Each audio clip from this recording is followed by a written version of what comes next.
Okay, real quickly, I thought I'd do a video for you guys, kind of going over some problems really similar to those in your homework for chapter 7. I know inventory can be a bit confusing. You have so many different methods. You got FIFO, LIFO, and weighted average. So in this video, I'm going to be going over a lot of the homework problems that were various, problems similar to your homework problems, not exactly like them, but very similar, and kind of explaining how each of the methods are calculated. So in the first one, it's talking about our cost flow methods. All right, so what it's giving you is it's giving you the top information here, what was purchased, when it was purchased, and for how much it was purchased, and how many. And then in the next bit of information, it tells you that in the month of June, 1 unit was sold for $110. So then it says determine the gross profit for June and the ending inventory on June 30th using all three methods, the first in, first out FIFO, the last in, first out, which is LIFO, and then your weighted average cost methods. So if you look down here, I've already got the solution laid out, so we can kind of talk about that. So the first thing it's asking you to do is to calculate the gross profit. Well, gross profit is your sales less your cost of merchandise sold, and that equals your gross profit. So in all of these situations, your sales is going to be $110 because you sold 1 unit in June for $110. So that is your sales for the month of June. But your cost of goods sold is what is different. So in the FIFO means that first units purchased are the first ones to be sold. So therefore, your ending inventory is made up the most recent purchases, and your gross profit is going to be your cost of sales less the cost of items that you first purchased. So up here, if you look here in June 2nd, you purchased 1 unit for $50. So on FIFO, your first units purchased, first in, is your first unit sold, first out. So in this situation, then your cost of goods sold is going to be $50. So your gross profit is going to be 110 less 50, which means your gross profit is $60. Now, in the ending inventory basically means that what you have remaining in your inventory. So if the one item you sold was the one item value of the first item you purchased, it may not necessarily be the first item, but it'd be the value of the first item you purchased, then your ending inventory will be the value of the two remaining items, which will be the last two that you purchased. So it's basically going to be $60 plus 70. So that's your ending inventory balance is 130. FIFO usually is the most easy to understand. It makes the most sense. And the other two get a little more complicated. So in LIFO means last in, first out. So that means the last items you sold or the last items you purchased, or the value of the last items you purchased is what's going to determine your cost of goods sold. So again, your sales is $110. And if you look up here on June 23rd, you purchased 1 unit at a value of $70. So that's going to be your cost of goods sold because it's the last in, first out. So the value of the last item you purchased is what you will use to determine your cost of goods sold. So your gross profit is going to be $110 less $70, which equals 40. Now, your weighted average. Weighted average is the average cost, means the average cost of all the units purchased is applied to the number of units sold in the ending inventory. So if you add up all three here, if you add up all three equals 180 divided by 3. So you see here 180 divided by 3, that's going to give you your average cost per unit, which is $60. So to calculate your gross profit, then you take your sales of $110 less 60, and that gives you a weighted for your weighted average cost gross profit of $50. Now, your ending inventory means you purchased 3 items, you sold 1. So then you have 2 items left in your inventory. You basically multiply 2 times 60, and that gives you your ending inventory balance.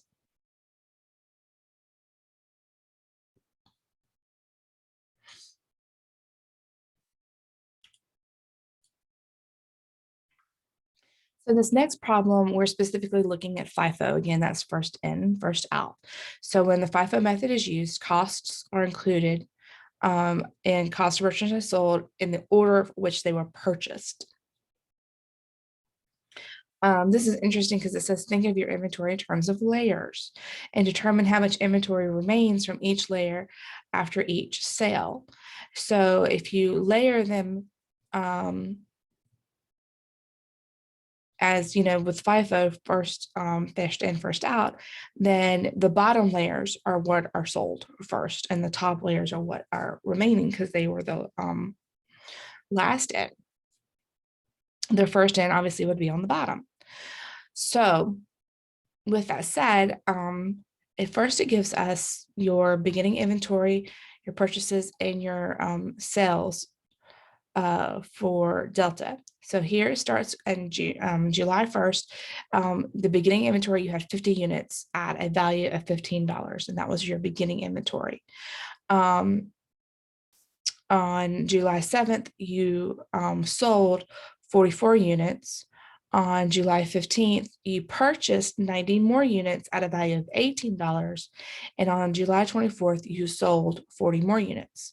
Now, assuming a perpetual inventory system and using the first in, first out method, determine the cost of merchandise sold on July 24th and what is the ending inventory balance as of July 31st. So cost of merchandise sold for the merchandise sold on July 24th. Okay, well, first you have to determine how many units you have left of each items at each different value. So first of all, it says here you have 50 units at $15, but then you sold 44. So with the first in, first out method, then all 44 units sold on July 7th had a value of $15. So then if you do some simple subtraction of 50 minus 44, then you have 6 units remaining at $15. So again, using FIFO, part of the units sold down here on July 24th are going to be those from the units at rating at the $15 value. So you have 6 at $15. If you look down here, they've already got it calculated out here. 6 units at $15 equals 90. Okay. So of the 40 units you sold on July 24th, 6 of the units were valued at $15. The remaining 34 units from this sale are going to come from the units you purchased on July 15th at $18. So then if you come down here, you see that they did the calculation of 34 units times $18. So 6 times 34 equals 40. So then you have the $90 and then 612, add those together, and that is your total cost of merchandise sold for July 24th. So you have to take a little bit of math. You have to do a little bit of math. You have to first figure out this up here of your beginning balance inventory and your first sale. And if you had any left over from your beginning inventory balance after your first sale, in this situation, we had 6 left over. So that has to be calculated as part of this sale. And then the remaining 34 units came out of these items that were purchased on the 15th, valued at 18. So that's where this math comes into play right here. You have 6 units valued at 15. So 6 times 15 equals 90. Then your remaining 34 units were from the units purchased on the 15th, so they're valued at $18 per unit. So $34 times 18 equals 612. Add the 612 to the 90, and that is your cost of merchandise sold on July 24th, which was $702. Now let's start on the second half of the problem, your inventory balance. All right, well, that's easy. So again, simple subtraction. We purchased 90 units. We know from down here, based on what we calculated in A, that we've sold 34 of those 90 units. So the first thing you're going to do is you're going to do some simple subtraction, 90 minus 34. And that should give you a remaining 56. So that's how many units you have available at the end of July. It's 56 units.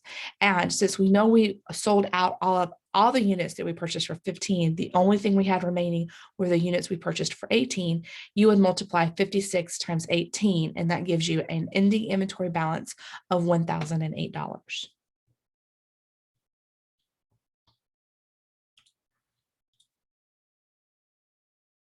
Now we're going to do the same type of problem, but we're going to use the perpetual inventory system using LIFO. And again, LIFO means last in, first out. So if we're thinking about those layers, okay, whereas in FIFO, we were taking the bottom layer and selling it first. In LIFO, we're going to be taking the top layer and selling it first. So in LIFO, the most recent items you purchased are the ones you sell first. So again, it's asking us to determine the cost of merchandise sold on March 27th. So let's look really quickly. It tells us our beginning inventory balance on March 1st. We had 270 units at $18 a unit. We did make a sale on March 8th where we sold 225 of those units. And then on March 15th, we purchased 375 more units at $20 a unit. And on March 27th, we sold another 240 units. And it's asking us to determine what is the cost of goods sold of the 240 units sold on March 27th. So using the LIFO method, we're first going to come up here, and it's actually a much easier calculation because it's going to be last in, first out. So the last items we purchased 375 units at $20. So all 240 units we sold on the 27th came from these units right here.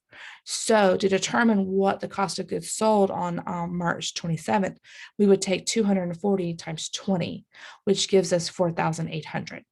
If you look down here, there's a calculation. Why? Again, last in, first out. The last items in were on March 15th, and we sold those first. So we would only have to take 240 times 20. Now, when it comes to the ending inventory, that's when we get to do a little bit more math. So I want you to quickly just stop for a minute and just think. FIFO, LIFO, they were the reverse of each other.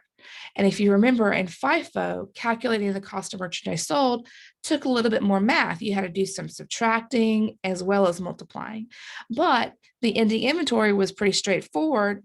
You basically just subtracted the remaining units by the cost of them that was purchased at the and the second purchase date.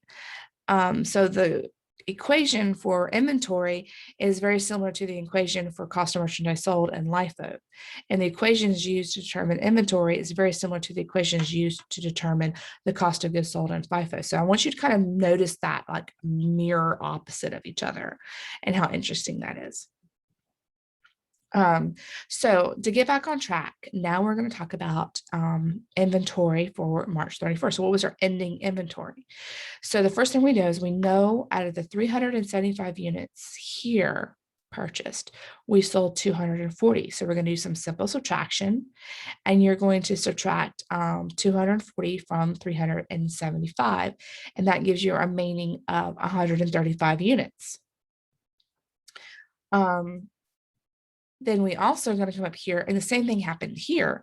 Of the 270 units we had on hand, we sold 225. So again, we're going to do some simple subtraction of 270 less 225, and that equals 45 units. So we're going to do 45 units times 18. So it's really just taking your beginning inventory less your first sales, and that's your first top half. Then your second purchase less your second sales, and that's going to be your bottom part of the equation. You multiply it out and then add it together, and then that gives you your ending inventory. So basically, of the 45 units I had remaining from here, because again, I get to 270 less 225, so that gives me a remainder of 45. I took 45 times 18, which equals $810. Then I come down here and I knew that out of the 375 I purchased here, I sold 240. So I would then subtract 240 from 375, and that gives me a remainder of 135 units. Multiply that by the purchase price of $20 each. That gives me 2,700. Add the 2,700 plus 810, and that gives me my ending inventory balance of 3,510.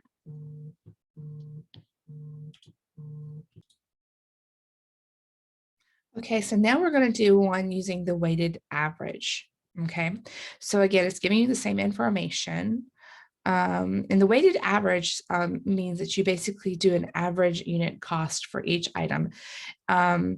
So let's look at this. It gives us the same information. We have our beginning inventory, which is 300 units at $8. We sold 175 units on the 13th. We purchased 375 more units at $10 a unit, and then made a second sale of 280 units on October 29th. So it says an A, assuming the perpetual inventory system and using the weighted average method, determine the weighted average unit cost after the October 22nd purchase and round your answer to 2 decimal places. So if you look here, the weighted average unit cost is $9.50. How did they come up with that total? So you take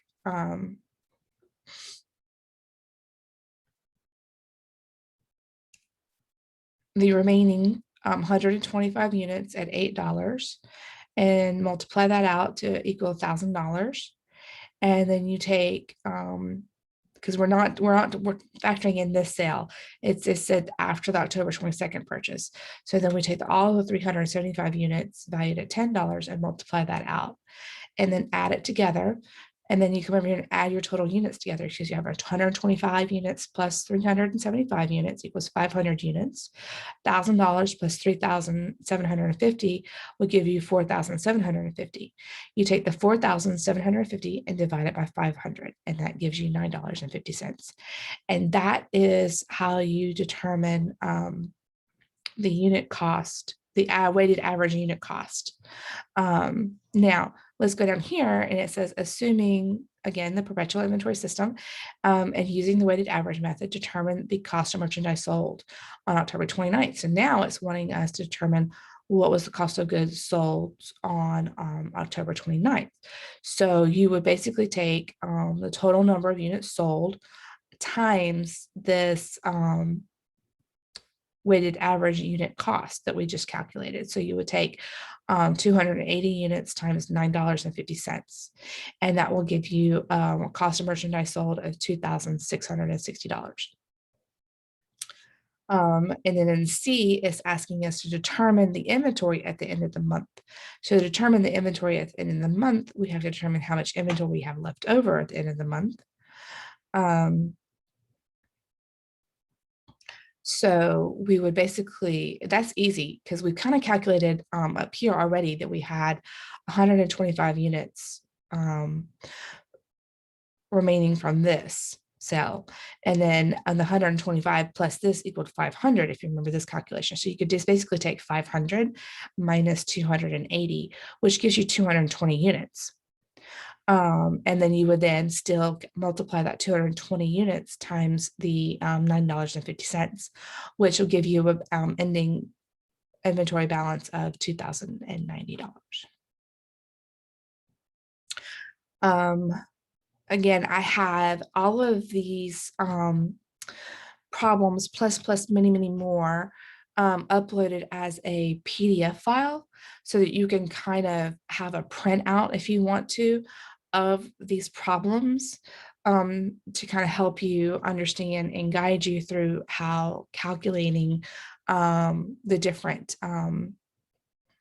cost flow methods for the different types of inventories.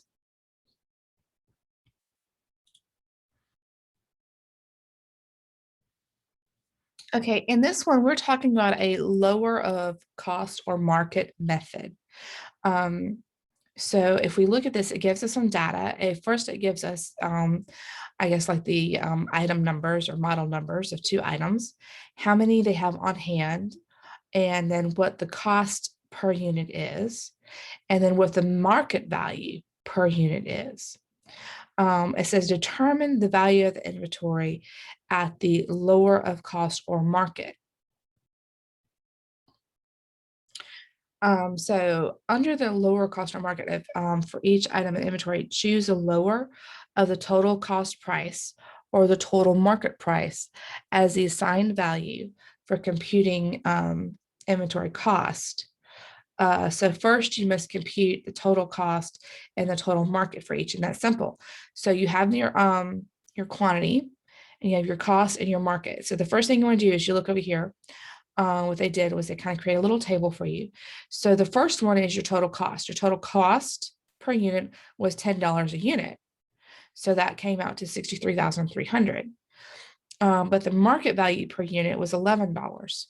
And so you multiply that out and your market value is $69,630. So your lower cost is going to be your lower, excuse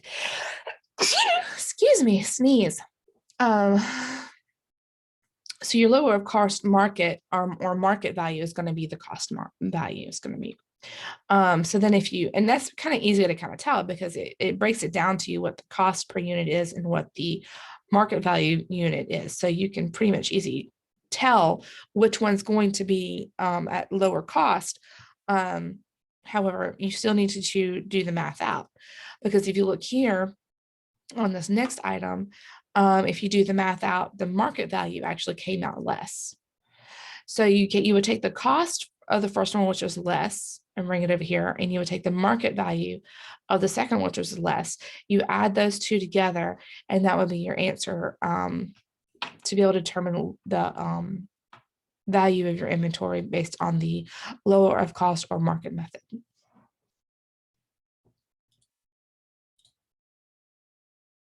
So this is an interesting problem. It kind of gets you thinking, not so much like what the value of the inventory is, but it starts thinking about how important it is to have an accurate inventory balance and how important it is to keep track of your inventory, regardless of what method you're using, and its accuracy and what would happen if it's not. So even if you do a perpetual inventory system, which most companies do use a perpetual inventory system, a physical count is usually done at least once or twice a year.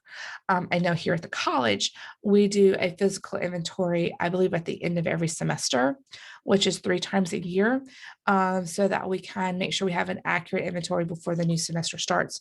Even though we do use a computer perpetual inventory system, we still do a physical count at the bookstore. So most companies you work out for are going to do that. It's just not going to be every month of physical inventory. It'll just be like annually or biannually.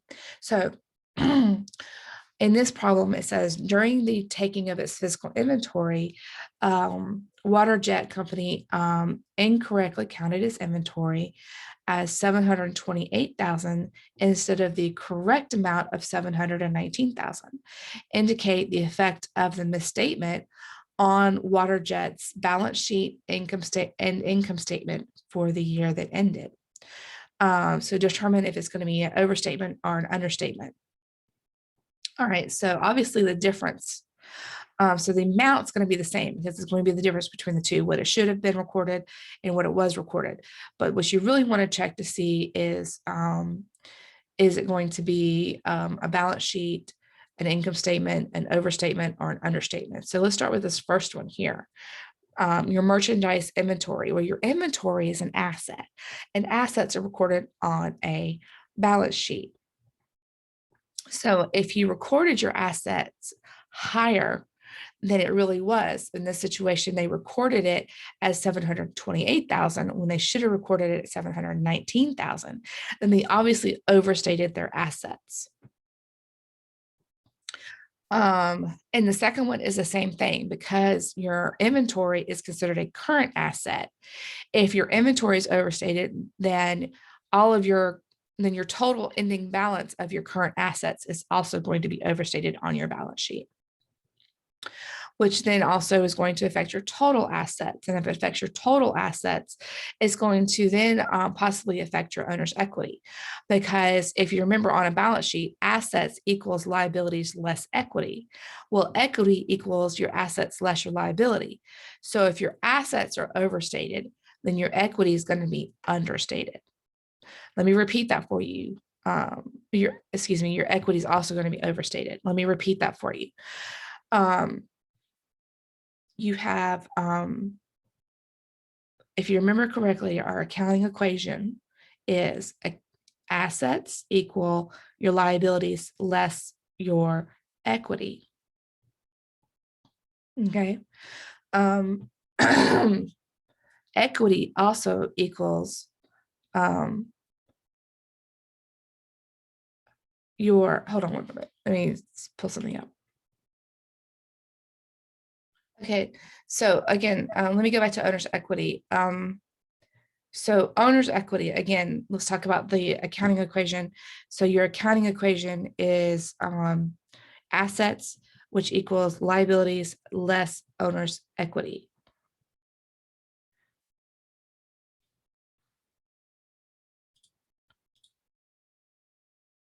Forgive me, I keep getting tongue-tied and tongue twisted. So again, assets equals liabilities plus owner's equity, not less, plus la la la la la. Okay, so again, let's think about this. If your assets equals your liabilities plus your owner's equity, then your owner's equity is going to equal your assets less your liabilities. So if your assets are overstated, then your owner's equity is going to also be overstated. I'll get that out right. So, all right, now we're going to switch and we're talking about cost of merchandise sold. Well, cost of merchandise sold is an expense and our expenses are recorded on an income statement. So if we are overstating our inventory, then we could possibly be understating our cost of merchandise sold. And our gross profit equals our sales less our cost of merchandise sold. So if our cost of merchandise sold is understated, then our gross profit is going to be overstated.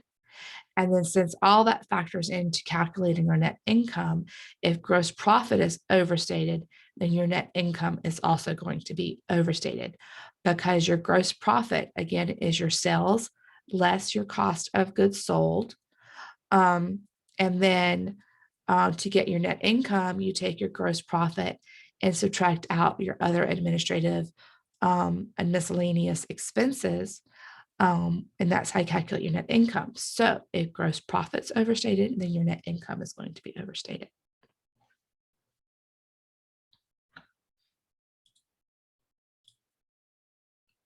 Okay, so the last problem we're going to go over, since the last one I got so turned around and tongue-tied, I'm going to try and stay on track and not get so distracted on this last one so that I don't confuse y'all. So this last problem we're going to do is talking about some financial analysis, which is always very important to learn how to do different types of financial analysis to kind of see where you stand either in your own industry or in comparison to other like industries. So the ones we're going to look at in this problem is your inventory turnover and your days sales and inventory. All right, so it says here that your financial statement data for the years ending for Tango Company follows. So it gives you your 2000 and whatever, 2006, 2016 versus 2007, 2017, whichever one. But this is year one and this is year two. And it tells you your cost of merchandise sold for year one, cost of merchandise sold for year two. And then it gives you your inventories. And it gives you a beginning of the year inventory as well as the end of the year inventory, because you're going to have to calculate your average inventory. So first things first, to determine your inventory turnover, you have to calculate your average inventory. So for year 2, you would take 770,000 plus 840,000 and divide it by 2. And if you look down here, it's already calculated that out for you, and it's 805,000. So then you're going to take your total cost of merchandise sold for year 2 and divide it by that 805,000, and that gives you an inventory turnover of 4.8. We'll do the same thing for year 1. We'll add 740,000 plus 770,000 and divide it by 2. And if you look down here, here's the equation. And our average inventory for year 1 was 755,000. We'll take our total cost of merchandise sold for year 1 and divide it by that 755,000, and that gives us an inventory turnover of 5.3. So what do those numbers mean? Inventory turnover. That means the number of times you completely sold out and repurchased your inventory. How many times did you completely sell your inventory out? In other words, you turned over your inventory. So in year 1, you turned your inventory over a total of 5.3 times. So you completely sold your inventory about an average of 5 times in year 1. And in year 2, you completely sold out your inventory an average of 4.8 times. All right, so now let's go in and look at your days sales and inventory. So again, you're going to have to calculate your average inventory, which we've already done. So if you look at year 1 here, we'll start at year 2.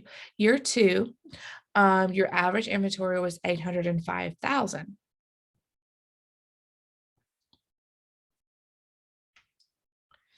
So I've already calculated that. But we also have to calculate your average daily cost of merchandise sold. And we're going to use this based on a 365-day calendar. So you take your total cost of merchandise sold, your total cost of merchandise, and divide that by 365. And your daily cost of merchandise sold is 10,586. So then what you're going to do is you're going to take your average inventory and divide it by your daily average cost of merchandise sold, and that gives you 7.76 days. You'll hear 76 days. In year 1, you do the same thing. You start, we've already done your average inventory, which is 755,000. We did that when we calculated the inventory turnover, but now you have to do your average daily cost of merchandise sold. So you're going to take your total cost of merchandise sold for the year, divide it by 365 days, and that gives you 10,963.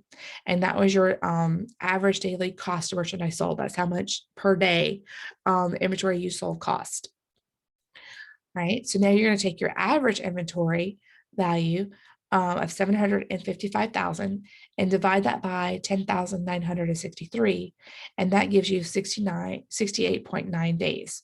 So what do these days mean? What does this mean, days in sale? That means the number of days it took you to sell your items, like how many days it took you to completely sell out all your merchandise. So here, it's like, how many times did you turn over your inventory? Like how many times in 1 year were you able to completely sell out your inventory? Here it said, how many days did it take you to do this?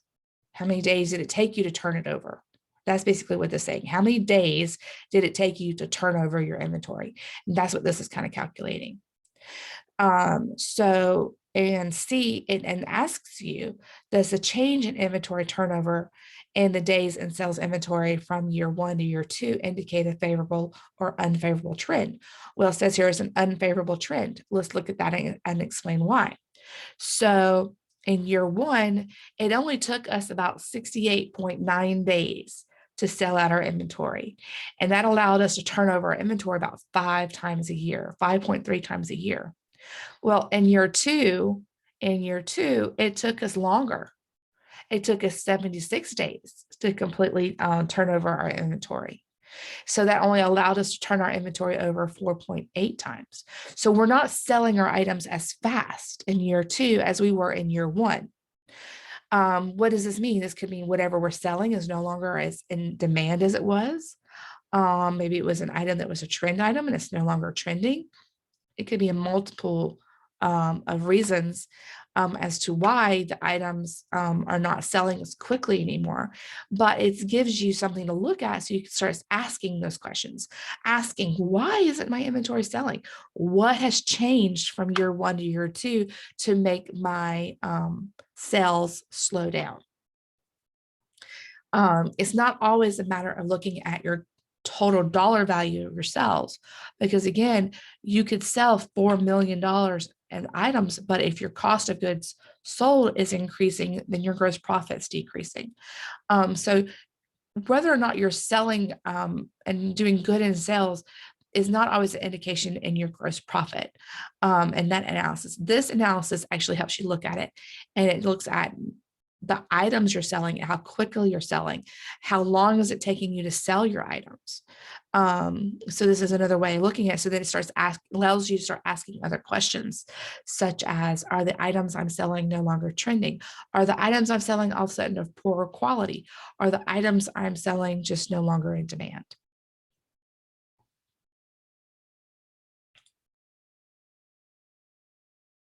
So again, I have, like I said, I have this video, and along with this video, I'm going to have a PDF of, and it's going to be screenshots of all these problems with the solutions worked out. It's the ones we went over in the video, plus a few more. And this should maybe help understanding the homework assignment you did for chapter 7 and make it a little bit easier to understand, and definitely help for the final exam that's coming up soon. Again, if you have any questions, feel free to email me. I encourage you to keep the PDF because it's got great examples that are very, very similar to your homework. So I hope y'all use this. I hope this video comes in handy and you find it very useful. If you have any suggestions, feel free to email me and I can put up more videos.